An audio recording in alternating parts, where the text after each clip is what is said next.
Bring it on. I might want to nationalize myself for Australia just to hang out with that sucker. Holy hell. I love the vibes. I love the energy coming at you. You just got to hope, guys, that US is bringing that same fire right back, especially considering what we're coming off the back from here. So, draft, kickoff, what are we looking for? What do we want to see prioritized? What do we want to see banned? Well, for the ban phase, I wonder if with Team USA Blue, of course, being on the receiving end of all of the CC in the game, maybe trying to take off one of the picks that kind of enabled it. So maybe a ban against a Rampage, even banning against the Decker potentially as well. I mean, Crunch was, I think, the last ban in their first game as well. So they have a few options. They could take away the Zaras this time. I mean, they did play that in the jungle in their matchup as well. So, you know, clearly going to respect it, but that is, of course, leave a few power picks open for themselves. Yeah, it's interesting also because like Australia, like the player in the team, it's not a player that we used to see like in either the Fang Boost or the PCC. So like you don't have a lot of knowledge about it. So I wonder also like if US Blue actually did like some like investigation thanks to this website like Omega City and such and try to target ban something. But it seems they were staying like very, very normal with Zarus being banned, Terra being banned, of course removing the front line. And here I think Ray made an impression in the previous match. Like here we're going to say, okay, Rampage is actually probably pretty good. So we're just going to pick it like first pick and we secure like our very strong beefy front line. I assume in the jungle, we have seen like some people like try it in the off lane. I haven't seen Bondred try that in ranked. To be honest, I don't recommend it. It didn't win that game, to be fair. And we also have seen like Dr. Flick in the past try it, but it's not like probably jungle. Consequence of banning that Zars is going to be that now Aurora's takes to the field where we saw that banned out prior.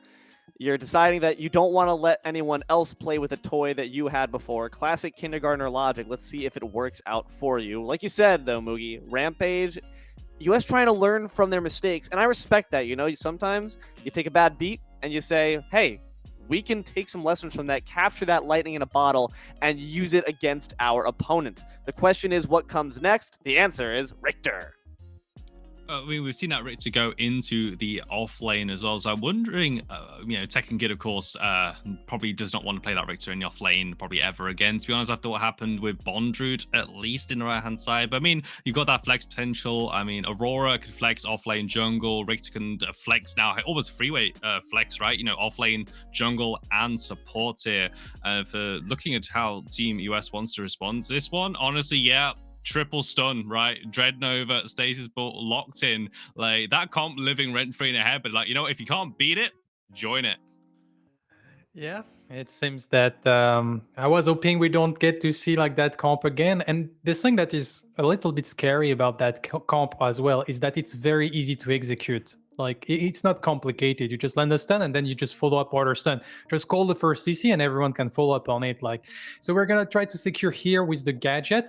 To be fair, I love the gadget pick into a Rampage because Rampage kind of need to jump in to deal his damage, and Gadget is perfect reception a Rampage. You just put the Tesla Dome, the security gate on the feet of the Rampage, and this magical armor shred from the ultimate plus the damage is actually insane. And also you get already like two pretty good lockdown with the Richter and the Aura. And Aura, compared to the Zarus we were seeing previous match, can also like easily dodge that first CC with the passive, the Frozen Simulacrum. So I feel like there is more chance from like what Australia is drafting, but still like triple long range stun looks scary. CC, spree, and flee seems to be the US modus operandi at the moment.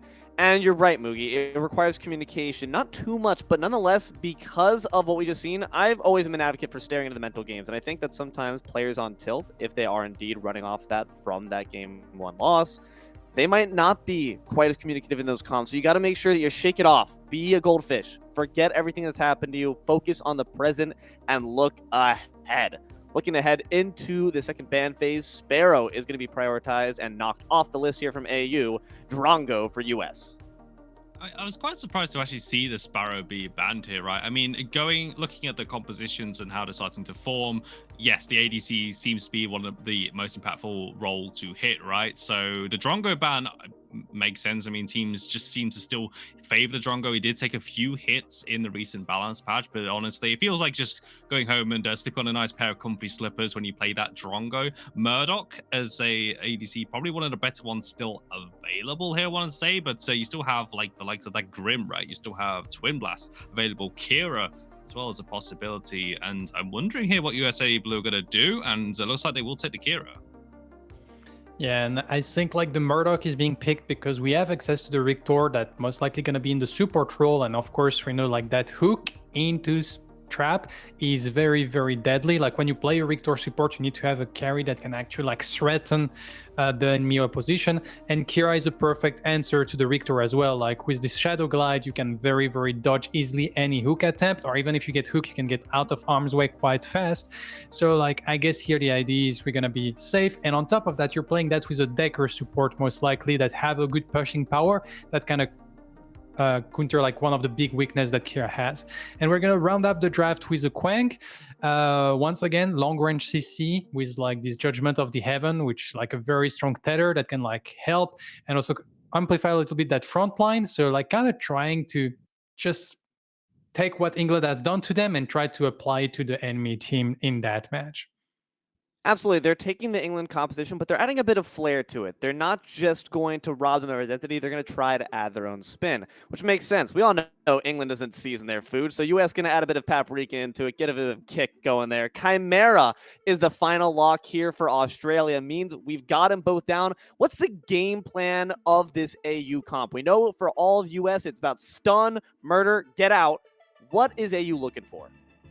Well, I mean, Mookie said it as soon as we saw the gadget rigged in Aurora. It's lockdown, it's CC. Jungle fights around those tight corridors, especially around objective pits, are going to be incredibly dicey. We know the Tesla Dome itself as an ultimate, with the amount of shred it does, changes games when you're able to get so much value out of it. And with so many ways of keeping people inside of the Tesla Dome, you don't have the traditional Decker, you don't have the gadget, but you have the Richter to literally pull people back into the mix. So the Chimera could throw the call on top and link that up with the long armed allure. You do not want to face check this team at all. I think USA Blue needs to be very careful with their warding, and they need to make sure they don't just blindly run into blind corners. And I feel like overall, I kind of like a lot more what Australia is doing to deal with that triple stun comp, because we have the Chimera that have the cleans inside the kit by itself, and also I feel like that it's pretty good because it's a Kira, it's not the Murdoch, so the Kira need to expose herself a little bit. So on the side of Australia, they kind of need to get the Rictor, the Chimera, the Aura to kind of eat the stun. This character is probably going to die, but I think the remaining 4 can still win the team fight because they have pretty big AoE that can turn the team fight around once all those stun are being used. Game plans are laid out. The foundations have been built. Lads, in 5 words or less, who takes this one? Why? Australia, I love the vibes. I'm going to say US from experience. Split desk. Let's see if we can make the difference here for US this time around.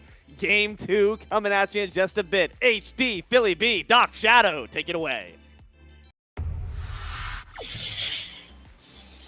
All right. Thank you, Desk. Appreciate all of your wise words. Doc, this is going to be a thrilling match between these two. I mean, Australia kind of like a dark horse, an underdog, is somebody coming out from the ocean to join the tournament here. We don't know anything about this squad, but I really like a lot of the picks that are coming out, especially the Chimera. I think they've done a lot. They've gotten a lot of buffs in this recent patch, so I think they're very strong right now. Yeah, I'm very interested to see how Australia comes into this international stage. So far, things are not looking great for them. But same thing can be said about Team USA Blue. You know, they did not have a great introduction to this tournament, and we're seeing that they are, you know, adapting to the things, the strategies that are being used against them, and that's what we love about these tournaments. Being able to see the implementation of Rampage. You know, we were talking talked about this before the tournament. Just looking at the buffs that Rampage received and how in the previous Nations League tournament, he was also one of the most hotly contested heroes coming into this. So just really seeing how these teams learn and adapt.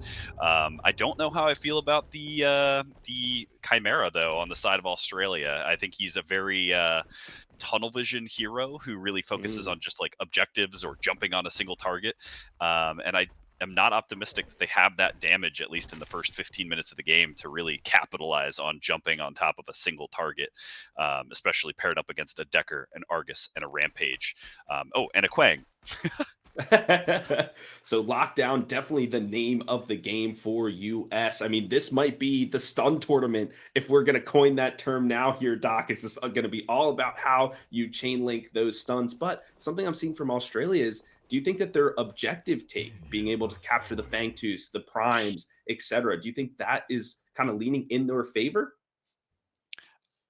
It's hard to say, and the reason I say that is because with these buffs that we're seeing to Rampage in this patch, he has like bonus HP is more valuable than it has been previously in the last couple patches. He also has enhanced damage based on bonus HP, so once he gets a Raiment of Renewal online, he's going to be doing insane damage as a result of that percent bonus that he gets. So I think in a previous patch, I would have said definitively yes. The objectives would be in favor of the team with Chimera, but right now with Rampage, I don't know. I think we're going to have to see. Okay. All right. Well, you heard it here first.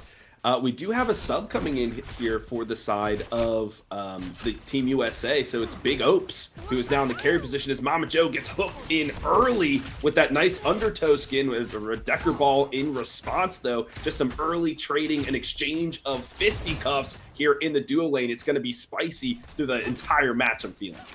Yeah, these are two very aggro dual lane matchups here. You have the Richter and the Murdoch. You know, they just want to be fighting. They want to be throwing hooks. They want to be hitting hooks and then pumping out as much damage in that short window of time. But then on the flip side, they have Decker and Kira, who they're going to be throwing stasis bombs. They're going to be opening cages. They're going to be just looking to pressure. We do see Chimera making a rotate here on that duo lane. Will he be able to do anything? Does not look like it. Looks like he's just saying, hey, I'm around. You don't get to get comfortable in that duo lane right now. But this middle lane here, we do see a Gadget paired up against Argus, Margot Robbie. He's going to be collapsing on this Gadget here. Oh yeah, and there's the link of stuns, the Dreadnova and the Rock. The Flash has to be expended there from not Phlox to Fish to get out of dodge. They are successfully able to escape this time, but they are going to be shaking in their boots knowing that Rampage is in the jungle. That is scary. I mean, that's exactly what the desk was talking about. CC, control, lockdown, and just that Dreadnova paired with the Boulder, like, that's terrifying. Gadget, more resilient than many other mid laners because of her passive, but still not great, you know, having to burn that blink early on. Uh-oh, the Fish got hooked under the tower. The Pounce has to be expended, but there's the Chimera, the Flash as well. The ambush comes through, and the chops. Such a fury of blows. They take down the Fish for first blood. Another Flash expended here from Mama Joe on the Decker. Now has to try to save their carry here. No stasis bomb available this time, but it's Margot Robbie, the movie star, coming shining from the mid lane to secure the kill and get some retaliation. A double here for our Magus friend. Margot Robbie coming in, proving that Barbie world is not over yet. He might even secure a triple kill here. Woo! Nope, not a triple kill, but 3 kills all the same going the way the side of USA Blue here. Looks like Fox the Fish is going to be just trying to delay Margot Robbie's back here, but it can't be understated though. First Blood did go the way of Australia. They did not respect the Richter underneath the tier 1 tower, and it's not quite late in the game enough for Rampage to be able to tank, you know, the Riplash into the tower, into 3 heroes hitting him. Not yet. Give him about 10 more minutes, and then that sentence is going to change. But still a favorable, a favorable trade in the side, going the way of the United States, but not that bad for Australia, considering their Chimera, who's going to be setting the tempo for this game, gets that first blood injection. For sure. And Doc, I think something that was able to set up that gank is it was the initial gank from the Rampage onto the Gadget, right? Allowed both of the team members from USA to get the river buffs. As we see the Crutch here once again, the rock right into the back of the Gadget, the Ether Crystal as well to suck him back in, and the Particle Shredder just destroys, absolutely deletes Not Fox the fish, and he is sent back to spawn quite easily, I must say. I mean, what can you do here? Maverick is going to try to contest this river buff. He does not jump on it, and instead is going to be forced away. Margot Robbie running at him with the threat of a Dread Nova. Yeah, and that almost went another elimination for Cody. I mean, a little bit pretentious there to try to secure that river buff, but he's got to do something because his mid laner is in dire straits. Yeah, that's a terrifying combination. Dread Nova follow up with the boulder. The boulder is going to connect here on the new ring over here with the Aurora in the off lane. He is going to be forced under his tier 1 tower, but I don't think they're going to be able to get anything out of that. It appears he does still have his blink up, so I think he was fine. Not great, but fine, alive, not dead. But this Gadget is not going to be having a good game with all the stun and control that's roaming around the map here. I mean, Dread Nova, super easy to hit, and Boulder, not as easy to hit, but if there's a stationary target that has previously been stunned by a Dread Nova, it's going to be really easy to hit. So we're just seeing the impact of that CC chain and how an immobile hero like the Gadget are punished for being so, so vulnerable. So I think this might be... This is looking rough right now, and I think it's really going to come down to these objective fights because we're going to need to see tight corridor spaces with that Tesla Dome to really get an impact from the Australian mid laner. And Doc, I mean, you bring up a really good point here in terms of the team fight capability. Who are you liking right now? I mean, obviously, ton of stuns on the side of US, but I mean, there's the Tesla Dome, there's the Cryoseism, there is the ultimate from the Richter. There's everything under the sun. So, who are you liking here in terms of that team fight? We'll hold that. Tekken and New Ring are limit testing over here in the off lane. Who is going to come out on top? This might turn into something here. I mean, I think Tekken Kid would come out on top. He's got the shield capabilities and a little bit more mobility. I think if he does the Surge of the Heavens. Yeah, they're just going to fight each other off. It got me excited. But the Crutch is going to come in, and he's going to hit him with the boulder. New Ring, no way he escapes this. Yeah, Crutch walks away. He secures something that we see time and time again on teams with Tekken Kid. Anyone who plays with Tekken Kid knows that the game plan is really enable him to become a raid boss. And I don't know if you saw this, but the Crutch hit him with the boulder, hit him with an auto attack, and then just kind of walked away, really ensuring that Tekken Kid got that kill. Tekken Kid gets that gold injection to start, taking those first couple steps to becoming the raid boss that they need him to be in order to win this game. Because, to your question before about team fights, Australia definitely has the advantage here. Just in terms of big ultimate abilities, they have Chimera's Roar, they have Cryoseism, they have Tesla Dome, they have Skewer from Richter. Just a lot of big ultimate abilities that, if well placed in a tight corridor space, that's going to prove disastrous for the United States. But the United States now taking the advantage on the objectives here by getting that first mini prime after securing a kill onto New Ring's Aurora. So really great moves here, and they're looking to set up, I think, to get a pick and then maybe look to Fangtooth. Yeah, Fangtooth, or I mean, I think who got the prime there? Was it the Argus? Or did they give it over to the jungler? I didn't see. The purple is very difficult for me to see. I thought it was the Argus. Yeah. And so because of that, they're really trying to put some more extra pressure onto that Gadget. They want to get that mid lane tower down. They want to make sure that this Gadget has nothing in the fight so that Tesla Dome is really tickling instead of zapping. It looks like Maverick's going to make the first move here onto the Fangtooth, but Margot Robbie is back in the mid lane, fully restored, full HP, full mana, and he is ready to contest. He's ready to come in and just pump his Particle Shredder, pump the damage into the Team Australia. Let's see how this plays out, because this is a tight space and a big objective. Okay, the ambush onto the fish, the Rampage getting caught out there, not able to expend the rock here. The security gate dropped down, but the Dreadnought goes right on top of the flash expended. The pounce coming through, and as well as the Behemoth form. The Rampage is going crazy out here, but has to get out of dodge. He just got focus fire into a Bolivian Cody Maverick. He's now running for his life, tries to go to the 5 camp as a juke, but he will be the sacrificial lamb, and Sir Barry turned into juice as well. A double killer here for the United States outside of Fang. USA, USA. But no, on a serious note, that was not a great fight for the side of Australia. I mean, their Chimera wanted to start the objective, which is, you know, a Chimera thing to do, but he's only level 5. He doesn't have that stun threat.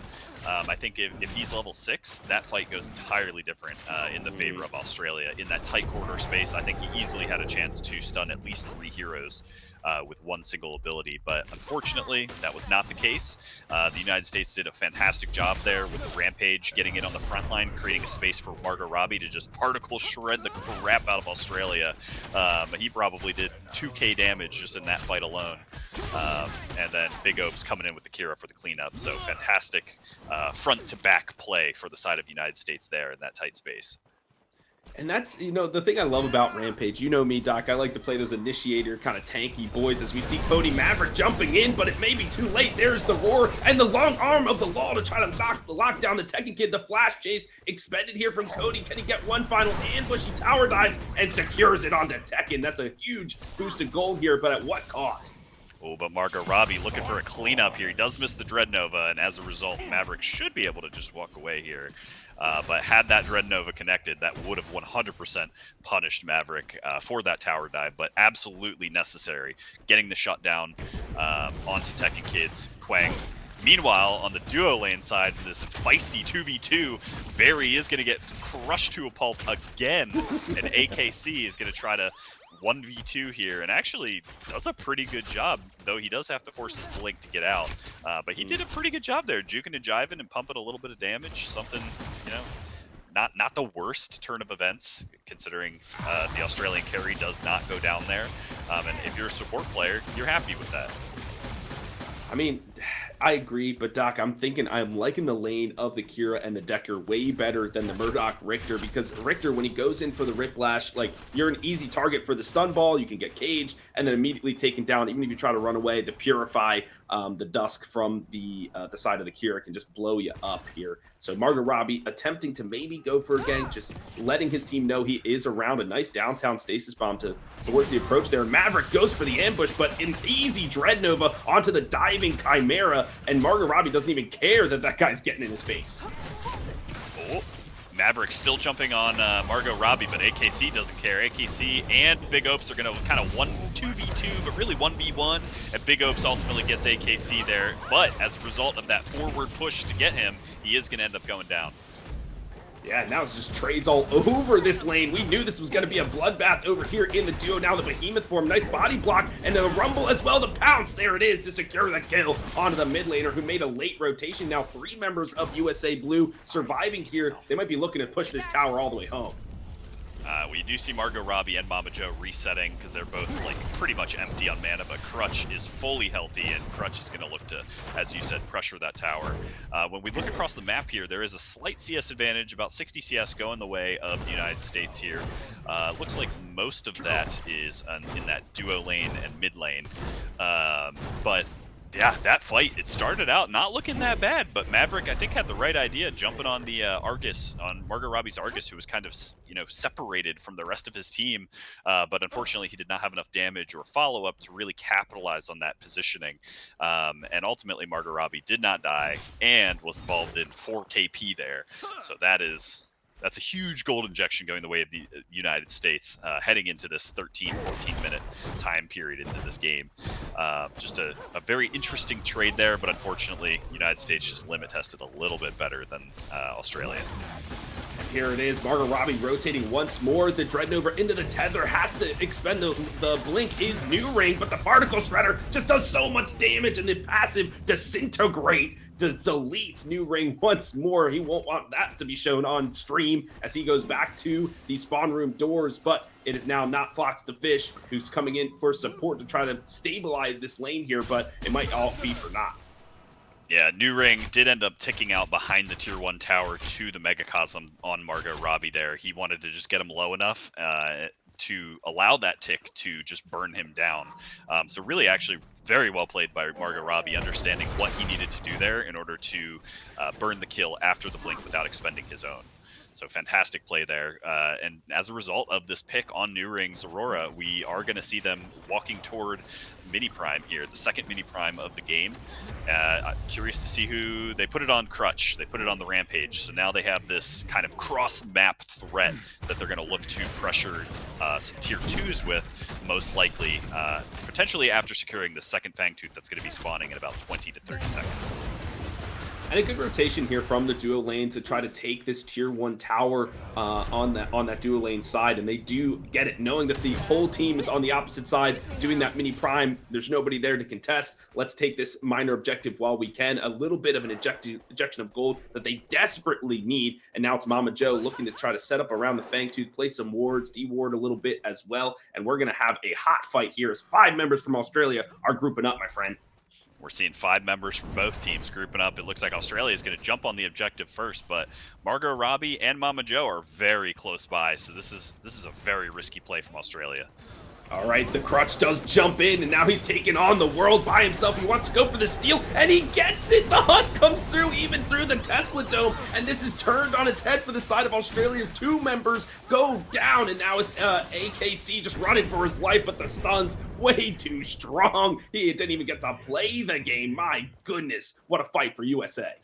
Oh, that seemed like a slight miscommunication from Australia. I think they should have known that they needed to get a pick in order to engage in that objective, but instead they jumped straight onto the objective, relying on just disengagement or a fight here, and as a result, New Ring is also... New Ring's trying to do something crazy, and he ends up getting Dread Nova stunned, chased down under his own tier 2 tower there. This is a disaster for Australia right now, and most of it pinning off of their decision there to go on the objective instead of trying to bait a fight to get a pick or two to make a favorable circumstance for themselves heading into that. And you can see here, Cody Maverick is he's 2 levels behind Crutch. He's I don't know what his CS is off the top of my head, but he just feels like he's not having the impact that I think they need their jungler to have. I wouldn't go as far to say as jungle diff, but the Chimera is definitely not feeling quite as strong as this Rampage right now, and I think part of that is the presence of a reliable stun across the map. Because I know a lot of people say, like, all right, it's all just about the rock. If you can hit the rock, you can be effective. Or just like with Richter, if you can hit the hook, you feel great. But if you allow your team to help you facilitate getting that rock, then you can be so much better. You know, sometimes in the early game, Rampage can struggle a little bit, but being able to chain link those stuns, definitely helping the Crutch here as they're taking the tier 1 on the off lane side here. The map just slowly closing in around Team Australia. Their jungle's gone, their tier 1s are gone, the objectives are gone. They are just behind in all aspects here, Doc. I mean, every time we see the Crutch, he's in a different lane, so he's doing what we need him to do as a jungler. Maverick is going to get stasis bombed, going for this river buff, but Crutch is here to punish him. True, it expends the flash for what? Just a little extra speed boost. That does not feel good. You're going to want back that trade every day of the week. I mean, this composition is looking really strong, Doc, and I feel like they've just kind of made the meta right here, or at least England did, and now they're copying it. That's one thing we love about these tournaments, is that the meta evolves with each and every match as teams learn from each other. I mean, the 0.1 just came out on Tuesday, so like people are still figuring it out, but I think England and now the US really showing off some of the goods. Yeah, this is common in a lot of tournaments where teams need to just kind of find their flow. So I'm wondering if United States Blue has found their flow, or if they're really just focused on just getting through this game. They've done their homework. They know exactly what their game plan for this specific game is. It's hard to say. Like, we don't have insider knowledge about their comms, but they're definitely illustrating the power of this Rampage. And if the rest of this tournament is any, I mean, if the last 2 games that have been broadcasted are any indication of the rest of the tournament, we are going to be seeing a lot of Rampage, whether in the picks or the bans, because this hero is looking very strong right now.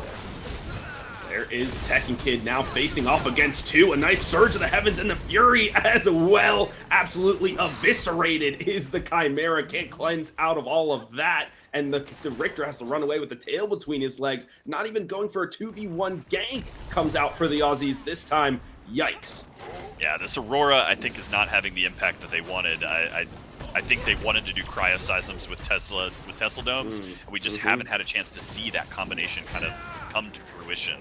I feel like we've seen a lot of Tesla domes get hold that. Whoa! Ring.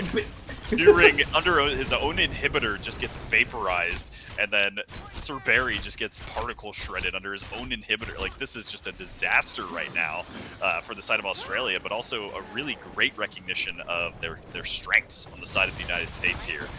Instead of playing this across the map, they realize, hey, we can just get together and really have an impact together. While Crutch has, the last couple seconds of that mini prime buff are used by Crutch. And now, in 2 seconds, Orb Prime is going to spawn. So I think they're going to look to reset and then get healthy and start to either move toward the third Fang that will be spawning in about a minute, or toward that Orb Prime. I'm curious to see which objective they choose, but they're going to reset because they have closed this map. They took, what, three towers with that one mini prime? Yeah, I mean, nowhere is safe for the side of Australia, not even under tier 2, not even under a inhibitor, not even just standing here in the mid lane just against one guy. I mean, they are just so scared to even cross any fog wall, any threshold. They are really going to have to be working on the back foot here. And the thing is, when you turtle in Predecessor, you're giving up a lot of objectives across the map, whether they're the Fang Teeth, whether it's the Primes, whatever it might be. So as much as you're trying to play some defense, get some gold where you can, you have to get these objectives. And here we go, Fangtooth, the third one of the match. We know how important this one is as you get all those really important staff buffs. But for now, I think Australia might not even try to contend this. But as they do, they get blown up and immediately eviscerated once more. 3 members go down as they couldn't even touch the Fangtooth, not even once. Maverick was very close. I was going to say before that engagement, there's a lot of pressure on Maverick to get in there, sacrifice his life, get a hunt off, and steal an objective for his team. And I think he was like a frame off from getting it. He jumped in, he landed on the Fangtooth, but as soon as he landed, I believe he got stunned and was not able to get the hunt off immediately. So just, I mean, he tried, and honestly, he was as close as you could possibly be. At least he made the attempt. When you're behind as much as Australia is right now, the most important thing is to make something happen. And a lot of that pressure is on the jungler to make something happen. As a result of getting that third Fang, they now have plus 8% to all their offense and defense, and they rotate over, they grab that Orb Prime, and now all 5 on the side of the United States Blue are going to be looking to just pressure and choke out this map from the Australians. Cody Maverick has picked a fight that maybe he does not want. Mama Joe here cooking up in the kitchen, ready to support his jungler. And there is not Fox the Fish, just kind of poking people out. Just says, all right, I'm zapping you away. Go back. Oh, he blinks forward. What?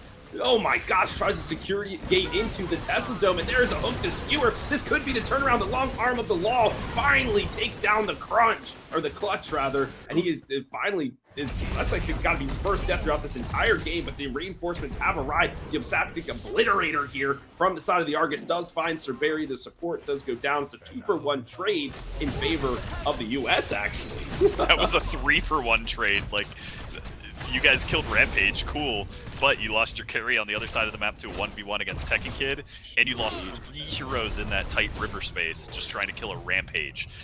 Not only did you lose 3 heroes for that engagement, but your Gadget also burned her Blink to try to cast Tesla Dome or something. I'm not really certain what her game plan was there, but that was a very interesting decision by the Gadget. But, again, we were just talking about you're behind so much, you have to make something happen, and they caught Crutch making a lazy back. And I think they felt like, hey, this is one of the few mistakes that we're going to get to capitalize on, so we have to make something happen out of it. And they did. Ultimately, they did, but they ended up paying for it as well.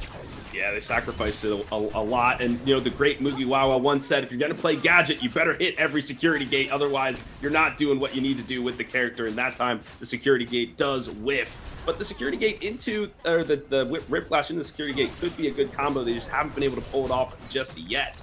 But right now, the siege has commenced for the side of the US. They want to take this crystal, shatter it into a million pieces, but the full 5 force of the Aussies are here. They're ready to look up and mount a perfect defense, and it's going to have to be in order to survive this match.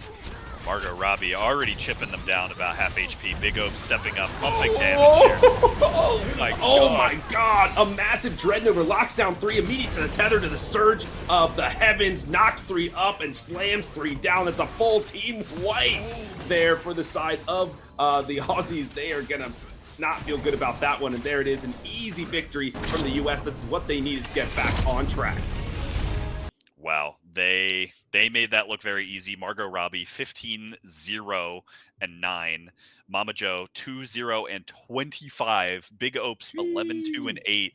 I mean, sure, the stats tell us this story about duo lane and mid lane, but Crutch, in my opinion, was the MVP of that game on that rampage. Every single time we looked at one of the 3 lanes, Crutch was there just pressuring, hitting a rock, killing, stunning, pushing a tower. Like, he was everywhere all at once, it felt like. And I think his boulders that were enabling Margot Robbie to be really strong, that was play. And I'm really happy to see the United States adapting after that previous game that we just watched. It was really nice to see them adapt to their play style and realize, hey, maybe we need to prioritize different heroes in the draft. And they got Decker and they got Rampage. So to me, that's game over.